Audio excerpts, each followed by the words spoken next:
Okay, so you're looking to like really level up your English this year. Yeah, Awesome. definitely. We got this article called The Best English Learning Routine for 2025. Mm-hmm.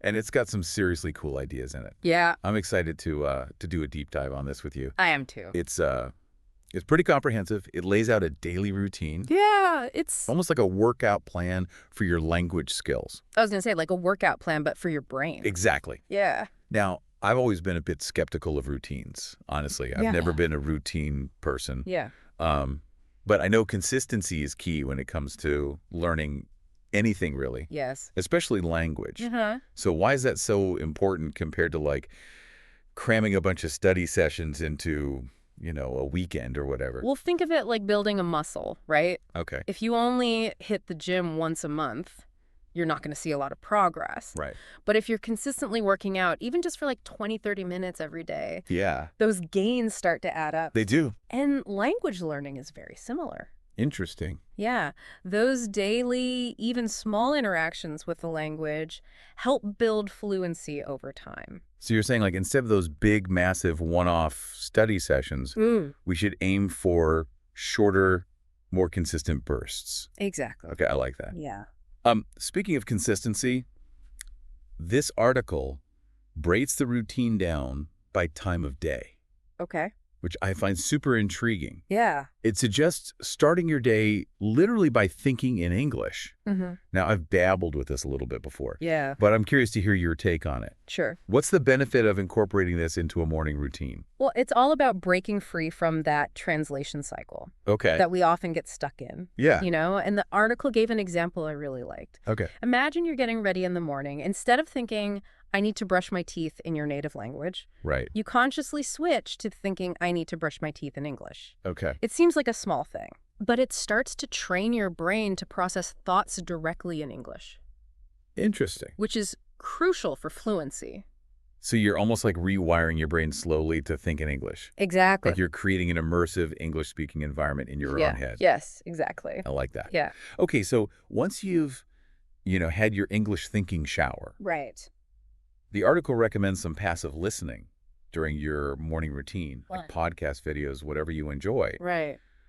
Now, I've always thought like active studying flashcards, grammar drills, whatever, Yeah. that was like the most effective way to learn. Sure. What's the thinking behind incorporating something that's passive? It's all about priming your brain for the day. Mm. I used to struggle with this too. I thought I had to be like actively analyzing every word I heard. Yeah. But passive listening, even if you don't catch every single word, it exposes you to the sounds, the rhythm, the intonation of English. It's like soaking your brain in the language. Oh, I like that. Preparing it for the more active learning you'll do later. Soaking your brain. Yeah. Okay. Yeah. It's kind of like how we learned our first language as kids, right? Exactly. Just constantly being surrounded by it, absorbing it naturally. You pick up so much without even realizing it. And Yeah. passive listening kind of taps into that natural learning process. So you're essentially saying it's like pre-gaming for your English workout. Exactly. Okay, I can get behind that. Yeah. All right, let's move on to the afternoon, Okay. where the article suggests combining listening and reading practice. Mm-hmm. So things like watching videos with subtitles or reading articles and blogs. Right. Now that seems like pretty standard advice, right? It is. We've all heard that before. We have. But what's often overlooked is the importance of choosing the right level of difficulty. Definitely. I remember when I first started learning Spanish, I tried reading like classic literature way too early. Oh, yeah. And it was a disaster. I spent more time looking up words than actually comprehending the story. Yeah. And it totally just like demotivated me. Of course. So how do you find that sweet spot? What does this article recommend? They use this great analogy of Goldilocks and the Three Bears. Okay. You don't want material that's too easy because you won't learn anything new. Right. But you also don't want something that's so difficult that you get frustrated and give up. Of course. It's about finding that just right level Mhm. where you're challenged but not overwhelmed. That's a perfect analogy. Yeah. It's like you're looking for that Goldilocks zone for English learning. Exactly. I love it. Yeah. Okay, so once you've had your fill of active listening and reading, Right. the article shifts gears to the evening. Uh-huh. So it's all about output. Yes. Speaking and writing practice, even if you're practicing solo. Mm-hmm. What are some of the more unique techniques they suggest for honing these skills? One that really stood out to me is called shadowing. Okay. And it involves choosing a short audio clip, maybe from a podcast or a movie, and trying to mimic the speaker as closely as possible. Okay. You repeat it several times, focusing on getting the pronunciation and intonation just right. So basically, you're becoming like an English-speaking parrot for a few minutes. Yeah, that's a great way to put it. Okay. It's a fantastic way to improve your fluency, your pronunciation, even your accent. Interesting. It forces you to pay close attention to the nuances of spoken English. Okay. I used to do this all the time with my favorite TV shows. Really? And it really helped me get a feel for the natural flow of the language. I bet that was fun, too. It was. Wow. They also recommend answering random questions out loud. What? This might seem a bit strange at first, but it's incredibly effective. Okay. You can literally just ask yourself questions about anything. Uh, Your day, your hobbies, your opinions on current events. okay. The key is to force yourself to think on your feet and formulate your thoughts in English. So that's a good way to practice spontaneous speaking, right? Yes, exactly. It's like those improv games where you like to come up with answers on the spot. Right, exactly. Yeah. Mm-hmm. Now, the article also emphasizes writing. Mm-hmm. Even something as simple as a short journal entry each day. Right. I totally get how they can help with grammar. Sure. But how does writing actually translate to better speaking? It's all about structuring your thoughts clearly in English. Okay. When you write, you have to think about sentence structure, word choice, grammar, Yeah. how to express your ideas in a logical way. Right. And the more you practice this on paper, the more naturally those well-structured sentences will flow when you speak. So it's almost like a mental rehearsal for real-life conversations. Yes, exactly. You're training your brain to organize its thoughts in English, Uh-huh. which then makes speaking more fluent and coherent. Exactly. Okay. This whole routine's shaping up to be pretty awesome. It is. But let's be real. Real life happens. Yeah. Sometimes it's hard to stick to any routine, even one as well-designed as this. What does the article have to say about actually making this routine a sustainable part of your life? Well, they offer some fantastic bonus tips, and we'll dive into those after a quick break. Sounds good. We'll be right back with more insights on making this English learning routine stick. One of the biggest things they emphasize is making the learning process enjoyable. Yeah. If you're dreading your study sessions, you're much less likely to stick with them. So true. Yeah. I remember when I was learning Spanish, I tried to force myself to study dry grammar textbooks. It was torture. Yeah. But then I discovered Spanish language music and film. Right. And it totally changed my perspective. I was Yeah. actually having fun while learning. Exactly. And there are so many ways to connect English learning to things you already love. Right. Whether it's watching movies, listening to music, following social media accounts, Yeah. even playing video games. Okay. Find ways to immerse yourself in the language in a way that feels enjoyable and authentic to you. So instead of scrolling through social media in my native language, I could switch to English and follow some interesting creators or communities. That's a great idea. And speaking of technology, another key tip the article highlights is leveraging all the amazing language learning tools available to us today. Yeah. Apps like Duolingo and Anki can make learning more interactive and personalized. I've used Duolingo before. It's so fun and engaging. Yeah. I love how it gamifies the learning process and keeps me motivated. Yeah. What about those times when you need a little extra help understanding something? Sure. I've heard people are even using AI for language learning now. You're right. AI tools like ChatGPT can be incredibly helpful. Why? Imagine having a 247 language partner who can answer your grammar questions, provide feedback on your writing, even engage in conversations with you. That's amazing. It's like having a personal tutor in your pocket at all times. Exactly. But as great as all those tech tools are, I still think there's something to be said for human connection Oh, absolutely. in language learning. Yeah.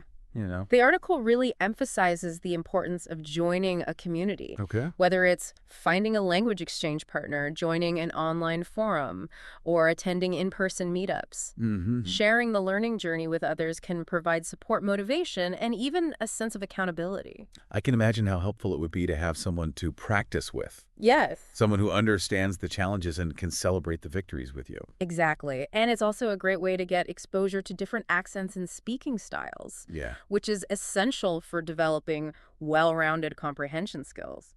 It's starting to sound like a much more holistic approach to language learning. It is. It's not just about like memorizing words and grammar rules. Right. It's about immersing yourself in the language and connecting with others. That's a great way to put it. And speaking of connecting, the final and perhaps most important tip the article offers is to embrace mistakes. Oh, I love this one. As Yes. someone who's always struggled with perfectionism, this is a constant reminder for me.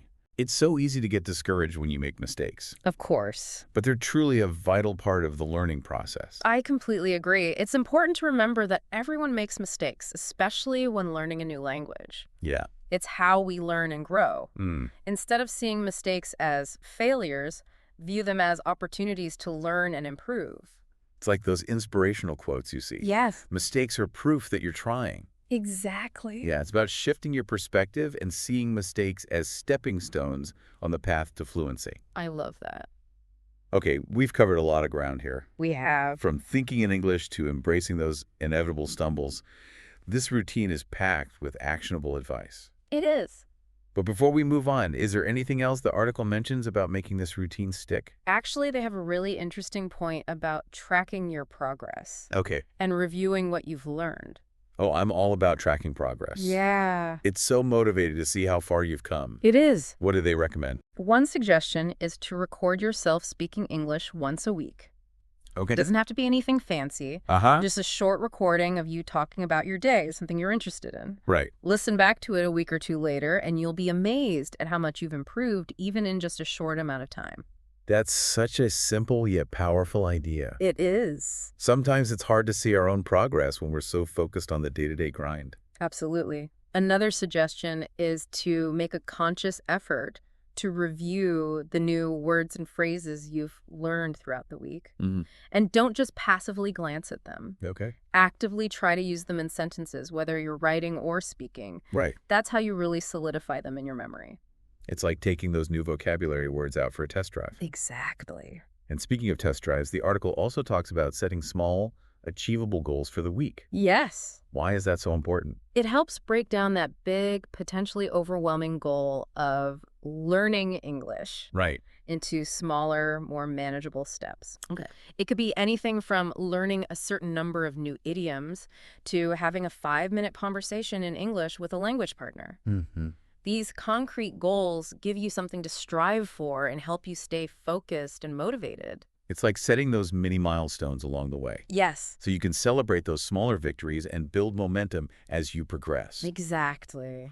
So to recap, our deep dive into this English learning routine has uncovered some incredibly valuable insights. It has. We've talked about the power of consistency, the importance of finding that Goldilocks zone of difficulty, the benefit of connecting learning to your passions, and the transformative power of embracing mistakes. We have. And we've explored how technology and community can play a vital role in supporting your learning journey, and how tracking your progress and setting small goals can keep you motivated and on track. All incredibly important. This has been such a fascinating discussion. It has. But before we wrap up, I wanted to circle back to something you mentioned earlier. Okay. The idea of thinking in English. I know this article focuses on like a practical routine, Right. but I'm curious about the science behind this. Sure. Does thinking in another language actually change your brain in any way? That's a great question. It's fascinating how something as simple as thinking in another language can have tangible effects on our brains. It's incredible to think about how our brains are constantly adapting and rewiring themselves Yeah, based on our experiences and the things we learn. absolutely. And bilingualism in particular has been shown to have some pretty incredible cognitive benefits. I've heard bits and pieces about this, but I'd love to hear more. Sure. What's the science behind this? Well, What's going on in the brains of people who speak multiple languages? there's a growing body of research showing that bilingual individuals tend to have increased gray matter density in certain areas of the brain. Gray matter, that sounds important. Gray matter is essentially where the processing happens in your brain. Okay. It's responsible for things like memory, attention, and language. Hmm. And studies have shown that bilingual individuals often have denser gray matter in areas associated with language processing, attention control, and what's called executive function. Executive function, what exactly does that mean? Think of it like the control center of your brain. Okay. It's responsible for things like planning, decision-making, multitasking, and inhibiting impulses. Wow, so speaking multiple languages actually strengthens those crucial cognitive functions. That seems to be the case. And the really cool thing is that these cognitive benefits seem to extend beyond just language skills. So it's not just about being able to speak multiple languages. Right. It's about actually enhancing your brain power in all sorts of ways. Exactly. That's amazing. Bilingual individuals often perform better on tasks requiring problem solving, multitasking, and even creativity. That's incredible. It's like a cognitive workout that strengthens your brain's muscles. That's a great way to put it. And what's even more encouraging is that it's never too late to start reaping these benefits. So by learning English, our listener isn't just expanding their communication skills. They're potentially boosting their brain power in all sorts of amazing ways. Exactly. It's a win-win situation. I love that. So we've covered so much ground in this deep dive. Yeah. From the practical steps of building a consistent routine to the fascinating science behind how language learning shapes our brains. This has been such an enriching conversation. I agree. It really feels like we've gone beyond just a simple how-to guide and delved into like the incredible world of language learning Yeah. and all the amazing things it does to our brains. Absolutely. And I think what's so empowering about all of this is that it really emphasizes the idea that anyone can learn a new language. It's not about some innate talent or predisposition. Yeah. It's about putting in the effort, finding the right approach, and embracing the journey. So to our listener out there who's ready to like take on this challenge, Right. what's one final piece of advice you want to leave them with? Sure. What's the key takeaway from all of this? I think the most important thing to remember is that this routine we've been discussing is just a framework, a starting point. Okay. It's not a rigid set of rules that you have to follow to the letter. So it's more like a set of guidelines that you can adapt and personalize to fit your own life, your own learning style, even your own personality. Exactly. Feel free to experiment, to try different techniques, and to discover what works best for you. And most importantly, have fun with it. Yeah. Learning a new language should be an exciting adventure, not a chore. I love that it's all about finding that joy in the process and embracing the journey. Exactly. So to our listener, we hope this deep dive has been valuable, Yeah. providing you with the knowledge and motivation to embark on your English learning journey in 2025. Absolutely. And remember, you have everything you need to succeed. You do. Believe in yourself, You. embrace the process, and enjoy the ride. We're cheering you on every step of the way. This has been such a fascinating and inspiring conversation. Thank you for joining us on this deep dive. My pleasure. We'll see you next time for another exciting exploration.